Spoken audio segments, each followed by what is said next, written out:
Hi everyone, I hope you all are well and may divine bless us all, my dear friends master। आप सबका welcome है एक और नई video में। इसमें हम बात करेंगे अगेन, हम सीरीज स्टार्ट करी है हमने बुद्धा की सीरीज, बुद्धा की टीचिंग्स, लॉर्ड बुद्धा की जो टीचिंग्स हैं उस पर कर रहे हैं और ये है हमारा सेकंड वीडियो उस पर। आज हम यहाँ पे आज के बाद जो भी वीडियोस आएंगे उसमें हम one by one the noble eightfold path की हम बात करेंगे।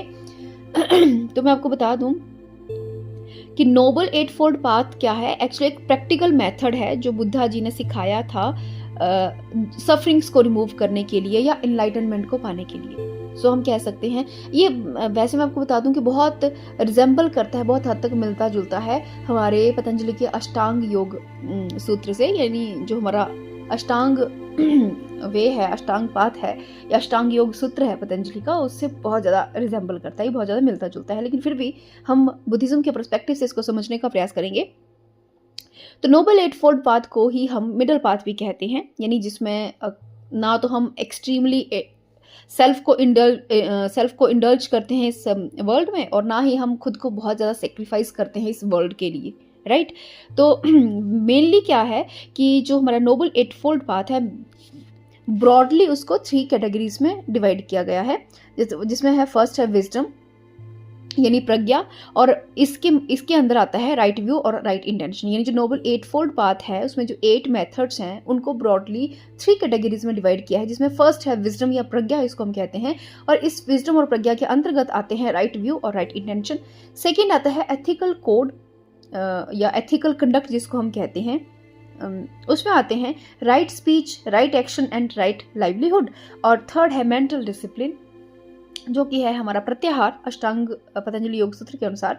तो बुद्धिज्म में इसको कहा गया है मेंटल डिसिप्लिन, जिसमें 3 हमारे एट फोल्ड पाथ के 3 आते हैं, 3 मीन्स पॉइंट्स आते हैं, जिसमें right effort, right mindfulness and right concentration.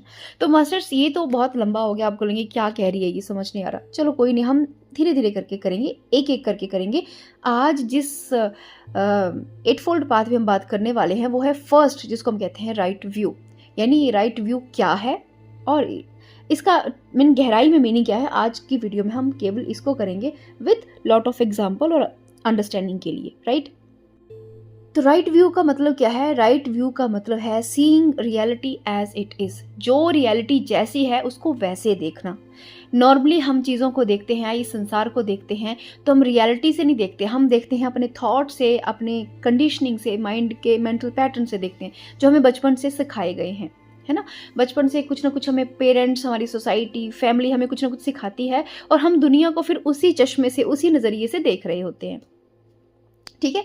तो राइट व्यू का अर्थ है जो भी रियलिटी है उसको उन सब चश्मों से हटा के देखना, यानी जो जैसा है उसको वैसा देखना, राइट। तो अब इसमें बात करते हैं कि जो राइट व्यू है, ठीक है, इसको मतलब इसको हम कैसे अंडरस्टैंड कर सकते हैं। एक्चुअली में राइट व्यू तो हमें कह दिया, बुद्धा जी ने कह दिया कि राइट व्यू का अर्थ है कि सीइंग रियलिटी, लेकिन कैसे डेवलप करें, कैसे देखें रियलिटी को। अब हमें क्या पता कि हमारे माइंड में क्या मेंटल पैटर्न है, हमें क्या पता कि हमारे माइंड में क्या चल रहा है, या हमें समाज ने, घर ने, परिवार ने क्या दिया है, हमें नहीं पता, है ना। तो उसके लिए महात्मा बुद्ध ने क्या कहा है, कुछ टेक्निक्स बताई हैं किसको समझने के लिए, राइट व्यू को डेवलप करने के लिए, कि आप अपनी लाइफ में अपने राइट व्यू को कैसे डेवलप कर सकते हैं with the help of following points, right. तो फर्स्ट पॉइंट है द 4 नोबल ट्रुथ, अंडरस्टैंड करना 4 नोबल ट्रुथ्स को, जो कि हमने पिछले वीडियो में किए थे। और ये 4 नोबल ट्रुथ्स क्या हैं कि भाई सफरिंग एग्जिस्ट करेगी ही करेगी, और सफरिंग का कारण है अटैचमेंट या क्रेविंग, और उन क्रेविंग्स को हम खत्म कर सकते हैं, और उन क्रेविंग्स को खत्म करने के लिए हमारे पास है 8 फोल्ड पाथ, राइट। तो पहला मतलब राइट व्यू डेवलप करने के लिए हमें समझना पड़ेगा 4 नोबल ट्रुथ को। सबसे पहले कि आपको 4 नोबल ट्रुथ का ज्ञान होना चाहिए, कि आपको अपनी क्रेविंग्स का पता होना चाहिए, आपके भीतर क्या क्रेविंग्स हैं, क्या इच्छाएं हैं, उनका आपको पता होना चाहिए। जैसे आपको अपनी भीतर की इच्छाओं का पता चलेगा, क्रेविंग्स का पता चलेगा, आप समझ पाएंगे कि ये इच्छाएं ही हमारे दुखों का कारण हो रखी हैं, है ना। तो पहला है अपनी इच्छाओं को समझना, आपके भीतर क्या क्रेविंग्स हैं, क्या डिज़ायर हैं, किस चीज़ का आपको लालच पकड़ रखा है, मुझे ये भी चाहिए, मुझे वो भी चाहिए, नहीं मिल रहा है तो दुख है, ठीक है। सेकंड, बुद्धा कहते हैं सेकंड हमें समझना जरूरी है राइट व्यू डेवलप करने के लिए is the law of Karma. The law of Karma simple शब्दों में है कि अगर अच्छा करोगे तो अच्छा होगा, बुरा करोगे तो बुरा होगा। बस यही है लॉ ऑफ कर्मा। तो बुद्धा कहते हैं कि हमें समझना पड़ेगा कि हम जो भी काम कर रहे हैं अपनी डेली लाइफ में, उसका इम्पैक्ट क्या होने वाला है। क्या वो हमारी लाइफ में गुड थिंग्स को लेके आएगा। जो भी हम डिसीजन लेते हैं, देखो हर एक सेकंड में हम कर्म से बंधे हैं। श्रीमद् भगवद गीता की जो हम सीरीज कर रहे हैं उसमें हमने एक्सप्लेन किया है कि हर एक से हम सांस भी ले रहे हैं तो एक कर्मा है। बट कर्म करना हमारी मजबूरी है, बट कर्म को चूज करना हमारी विल है, वो हमारी इच्छा है ना। तो लॉ ऑफ कर्मा, बुद्धिज्म में भी लॉ ऑफ कर्मा आया है। महात्मा बुद्ध ने कहा है कि कर्मों के सिद्धांत को समझिए। अब सिंपल सी बात है कि यदि आपके साथ कोई बुरा करता है तो ये आपकी चॉइस है कि आप उसके साथ रिवेंज रखेंगे या उसको माफ करेंगे। अगर आप रिवेंज रखेंगे तो और कर्म बढ़ेगा, माफ करेंगे तो भी कर्म होगा, लेकिन वो क्या होगा, वो कर्म एक पॉजिटिव आउटकम आपकी लाइफ में लेके आएगा, वो आपको पॉजिटिवली ग्रो करेगा, है ना।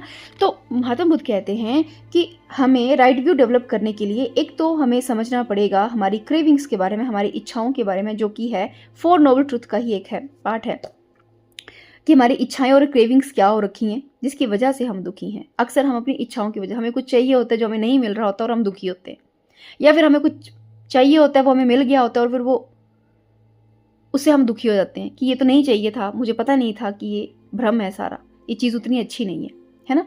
तो सबसे पहले राइट व्यू डेवलप करने के लिए आपको अपनी क्रेविंग्स को यानी अपनी डिजायर्स को समझना पड़ेगा। सेकंड समझना पड़ेगा लॉ ऑफ कर्मा को, और थर्ड समझना पड़ेगा इम्परमानेंस को, इम्परमानेंस या अनित्य को। अनित्य या हम कह सकते हैं टेम्परेरीनेस।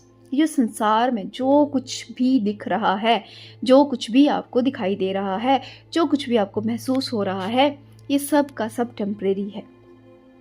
महात्मा बुद्ध कह रहे हैं कि यदि आपको राइट व्यू डेवलप करना है तो आपको समझना पड़ेगा कि जो कुछ भी आपकी लाइफ में है वो टेम्परेरी है। चाहे वो घर हो, चाहे वो परिवार हो, चाहे वो रिश्ते हो, चाहे आपका मान हो, सम्मान हो, पैसा हो, कुछ भी हो, वो सब टेम्परेरी है। एक दिन ऐसा आएगा जब सब आपके हाथ से छूट जाएगा। तो कहते हैं, महात्मा बुद्ध कहते हैं कि यदि कोई मनुष्य से बहुत प्रेम करते हैं, है ना, तो भी आपको ये याद रखना चाहिए कि वो भी टेम्परेरी है। एक ना एक दिन वो व्यक्ति या आप, या तो वो व्यक्ति आपको छोड़ के चले जाएगा या आप उसको छोड़ के चले जाएंगे। जीते जी ना सही, मृत्यु के पश्चात सही, लेकिन बिछड़ना तो तय है, क्योंकि कुछ भी परमानेंट नहीं है, राइट। तो यहाँ पे एग्जाम्पल है, फॉर एग्जाम्पल एक अब कि राइट व्यू का एग्जाम्पल है, जैसे फॉर एग्जाम्पल एक लेडी है, वो अपने पार्टनर से बहुत प्यार करती है एंड सडनली उसकी पार्टनर की डेथ हो जाती है ना। तो अगर तो उसका राइट व्यू होगा लाइफ के प्रति तो वो समझ आ जाएगा उसको कि यार सब कुछ टेम्परेरी है, कल को मेरी भी मृत्यु होगी ही होगी, मैं भी परमानेंट यहाँ पे रहने वाली नहीं हूँ। तो वो अपने आप को क्या करेगी, संभाल पाएगी और लाइफ में फिर और ज़्यादा राइट व्यू डेवलप कर पाएगी। या फिर मान लो किसी व्यक्ति में राइट व्यू नहीं है तो वो उसी दुख को लेके बैठ जाएगा, मेरे साथ ऐसा क्यों हुआ, जबकि वो ये सोचने का कोई प्रयास नहीं करेगा कि ये सब कुछ टेम्परेरी है, आप भी टेम्परेरी हैं, मैं भी टेम्परेरी हूँ, सब कुछ टेम्परेरी है, एक दिन सब खत्म हो ही जाना है ना। तो भगवान जी कह रहे हैं कि बुद्ध जी कह रहे हैं कि राइट व्यू डेवलप करने के लिए हमें अनित्य का सिद्धांत समझना अत्यंत आवश्यक है। यानी हमें इम्परमानेंस को कि यहाँ पे कुछ भी परमानेंट नहीं है, सब कुछ टेम्परेरी है, हमें ये समझना जरूरी है। जब हमें ये समझ आ जाता है तो फिर हमें किसी के खोने का दुख कम होता है। क्यों कम होता है? क्योंकि हमें पहले से पता था कि सब कुछ टेम्परेरी है, आज नहीं तो कल जाएगा। तो जब जाएगा तो फिर एक्सेप्टेंस में वो चीज़ जल्दी आएगी राइट व्यू के कारण, ठीक है। एंड उसके बाद है फोर्थ जो बताया है महात्मा बुद्ध ने, वो बताया है अनात्मा का सिद्धांत या नॉन सेल्फ को। इसको बहुत से लोग रॉन्गली प्रेडिक्ट करते हैं, मुझे नहीं पता कि क्या है, लेकिन जो मैंने प्रेडिक्ट किया है उसके अकॉर्डिंग नॉन सेल्फ या अनात्मा, अनात्मा का मतलब ये नहीं है कि महात्मा बुद्ध ने आत्मा मीन्स उस परमात्मा को अस्वीकार कर दिया, नहीं।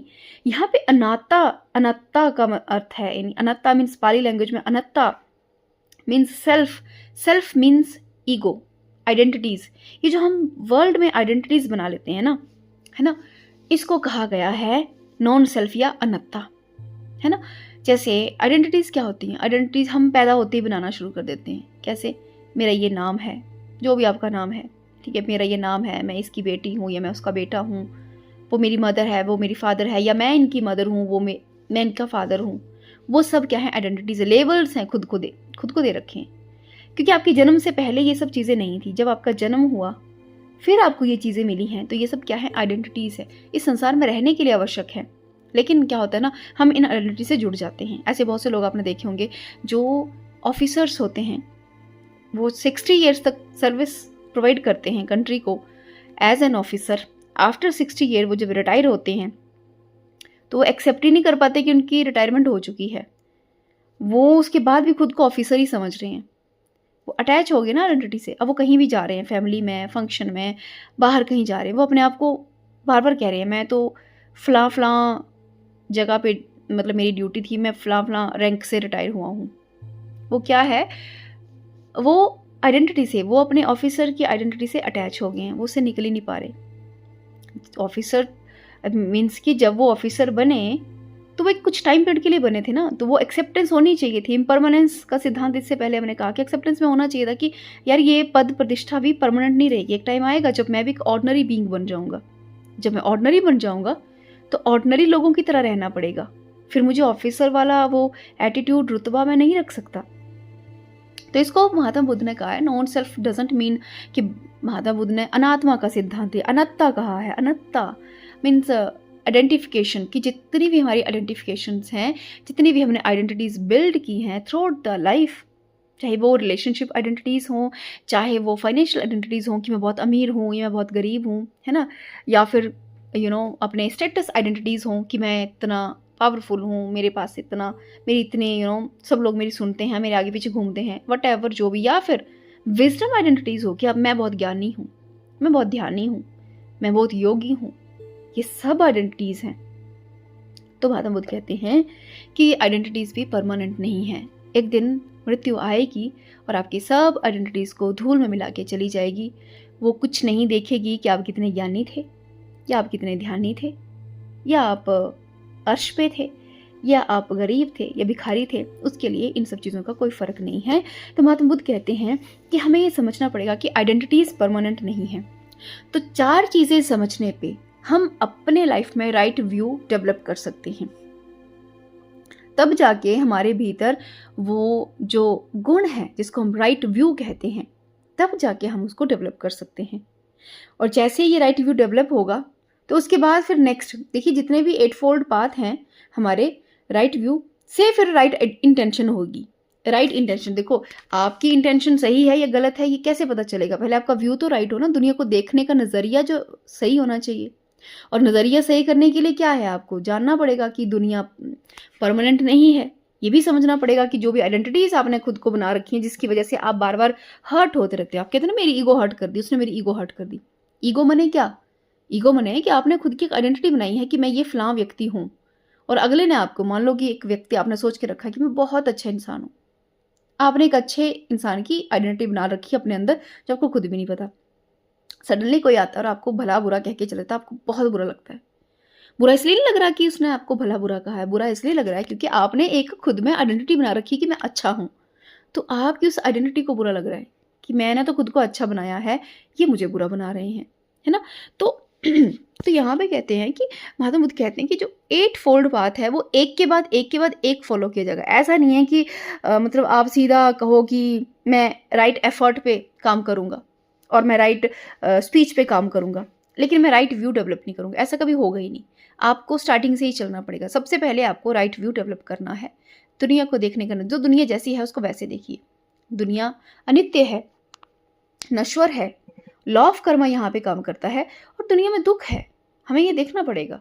और हम दुनिया को अपने मेंटल पैटर्न से, कंडीशनिंग से, आई होप आप समझ पा रहे होंगे जो वर्ड्स हैं कंडीशनिंग, साइकोलॉजिकल वर्ड्स हैं, तो इनसे जब हम परे होके जब संसार को देखते हैं, तब हमारे भीतर राइट व्यू डेवलप होता है। फिर जाके ही हम बाकी काम कर सकते हैं। हम डायरेक्ट, ऐसा नहीं है कि लास्ट वाले 8 फोल्ड पाथ के लास्ट वाले पॉइंट पे पहुंच के काम करेंगे, ऐसा पॉसिबल ही नहीं है। सेम अष्टांग योग में भी है। अष्टांग योग सूत्र में क्या है, महर्षि पतंजलि जो है वो 8 मार्ग बताते हैं समाधि तक पहुंचने के। और उसमें बड़ी सुंदर बात यह है कि आपको फर्स्ट पॉइंट से ही स्टार्ट करना पड़ता है। जिसका फर्स्ट पॉइंट क्लियर नहीं है वो सेकंड पॉइंट पे आ ही नहीं सकता, और समाधि तो लास्ट पॉइंट है। आजकल लोग क्या करते हैं, ध्यान सीधा, धारणा, ध्यान और समाधि, लास्ट 3 स्टेप पे जंप कर रहे हैं। पहले वाले यम नियम आसन प्राणायाम प्रत्याहार ही तो भूल ही गए, ठीक है ना। तो पहले हमें उन पे काम करना है, पहले हमें अपने यम नियम पे काम करना है, फिर धारणा, फिर उसके बाद आसन पे काम करना है, ठीक है, फिर प्राणायाम इत्यादि प्रत्याहार पे काम करना है, फिर जाके। तो सेम है हमारे 8 फोल्ड पाथ में भी, कि सबसे पहले आपको राइट व्यू डेवलप करना पड़ेगा, दुनिया को मेंटल कंडीशनिंग से परे देखना पड़ेगा, फिर ही आप अगले जो पाथ हैं उनको समझ पाएंगे, उनको अंडरस्टैंड कर पाएंगे। तो मास्टर यही था आज पूरी video about right view. I hope आपको ये अच्छी लगी होगी, आपको ये समझ आया होगा। हम आने वाले वीडियोस में भी और भी ज़्यादा हम क्या करेंगे, डिस्कस करेंगे हमारे बाकी जितने भी 8 फोल्ड पाथ के